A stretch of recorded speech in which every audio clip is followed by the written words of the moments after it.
গোপন সংবাদের ভিত্তিতে আগরতলা রেল স্টেশন থেকে আবারও বাংলাদেশি এক যুবককে আটক করা হয়। তার সাথে একজন ভারতীয়কে আটক করে আগরতলা রেল পুলিশ।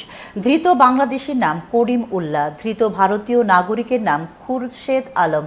তার বাড়ি উত্তর দিল্লিতে। সে বাংলাদেশের যুবককে বহিরাজ্যে যেতে সাহায্য করেছে বলে জানান ওসি তাপস দাস। অন্যদিকে রহিমপুর এলাকা থেকে এক পাচারকারীকেও আটক করতে সক্ষম হয়েছে জিআরপি পুলিশ। গতকালকেও আমাদের কাছে খবর ছিল যে কিছু বাংলাদেশের যে লোক আছে তারা আমাদের যে প্রত্যেক সপ্তাহে একটা যায় তেজস রাজধানী এক্সপ্রেস, ওইটা দিয়ে যেতে পারে।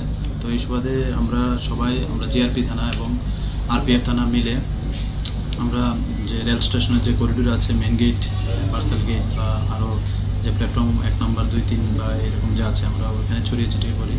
তারপর আমরা দেখলাম যে ওই মেন গেটেই তারা মানে নেমেছে, একদম মেন গেটে।